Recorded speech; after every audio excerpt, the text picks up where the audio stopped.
Hi, this is Cheryl with Peace and Power Movement Services. So wanted to do a movement exploration related to a question about helping to reduce sort of slumping and the pain of slumping. Something that often happens with my clients, they work with me a little bit and then they come in and say, I've got to actually change my work chair. Like I realize it supports me to really slump and that's causing issues, in my neck or low back. And so that's something that happens when you gain a little more sensory awareness of how you hold yourself, how you move, that all of a sudden you realize your environment impacts you and either supporting you to move and have a posture that's really helpful for you, or it can actually lead you to not great movement or posture.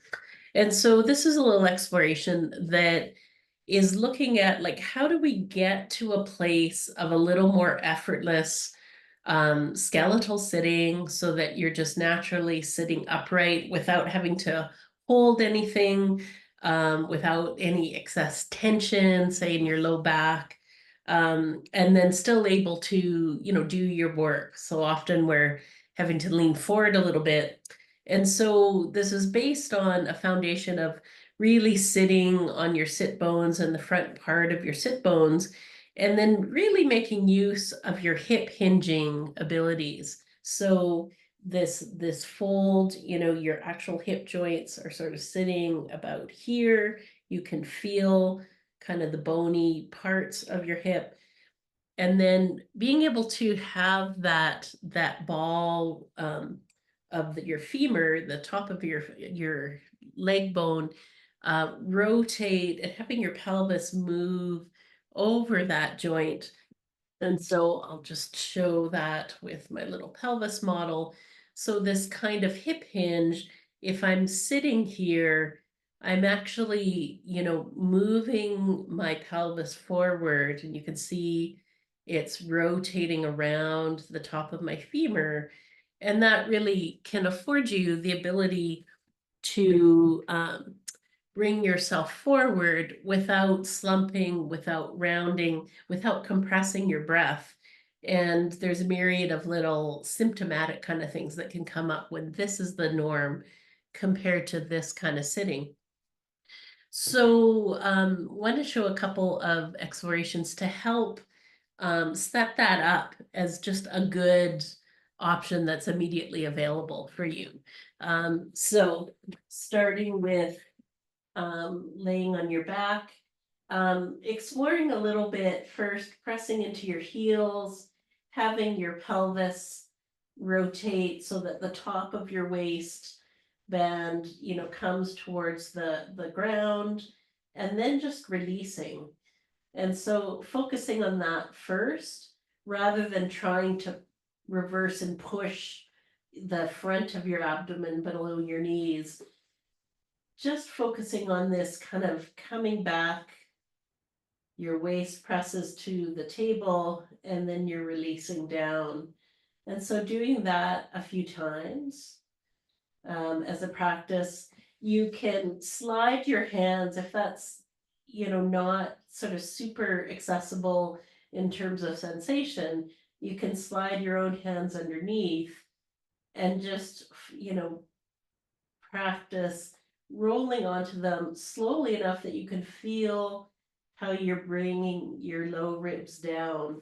Another way you can do that, of course, is by pressing gently on the top of your lowest ribs, so you can feel your own rib cage here, and letting that soft rounding out to the ground happen as you press in your heels and you tilt your pelvis. So that's one good thing to practice.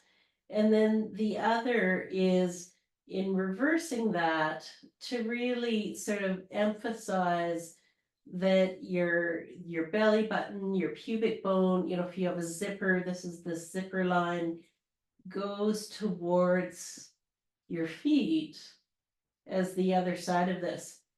So a couple things I would suggest: doing this not to your maximum range of motion, But as far as is comfortable and smooth, because you could find in trying to maximize it here, that if you've got tension in your ribs, that can really create an issue. And this also could have issues for your sacrum, your tailbone, the lowest part of your spine, in the back of your pelvis. That if you've got tensions accrued there, especially, a tight and shorter low back muscles, you don't want to aggravate or create an issue. We're just looking for this ability to rock on your pelvis and have your pelvis move in a freer sort of skeletal way from the top of your waistband and your low floating ribs and down to the bottom tip of your tailbone and back. And so working with that movement, when we come back to sitting and look at this hip hinge, hopefully what we can bring to an upright position is the same kind of movement. And I would recommend, taking micro stretch breaks as you work, as you're focused, just to let this kind of undulation happen so that you round forward and there's a kind of softening in the movement of your back as you move back and forth. This is definitely one of those quality of feeling movement explorations. So rather than like quantitatively, can I get further forward or further back? We tend to be immobile, we tend to be stationary for long periods of time. So we're just introducing the flow of movement in a way that might allow this kind of low back arch to lengthen and shorten and lengthen, but without actually, initiating the movement for those muscles. We want them to be able to ride along with this rocking of the pelvis so that you're not setting yourself up for held constriction. We often can kind of feel that when you go to lie in bed and you've got that tight, shortened, tightened arch. And it could take a long time for it to settle, for your low back to come to contact with the surface of the bed or the ground. The other little element from this work and relates to how then you can free up some of the movement of your legs with this. And so just to show that briefly, again, as we're doing this rocking motion, as your pubic bone and belly button come down to your feet, you might notice a place where your leg starts to be liftable without huge effort. And so we're making use of our iliopsoas muscle, crosses the pelvis from the spine down to the inside of your thigh bone.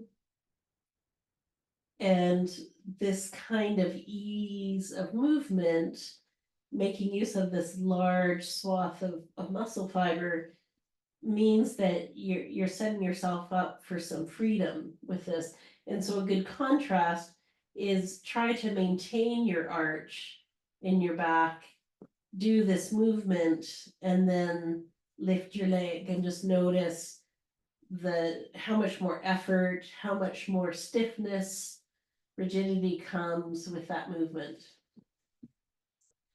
So just another exploration to try to get a better sense of yourself in a sensory way and to, aid your posture, aid, how you're moving when you're sitting. It's a big part of our lives. And it's great to have a more dynamic, more supple body as we do this. So thanks for tuning in and have a great movement day.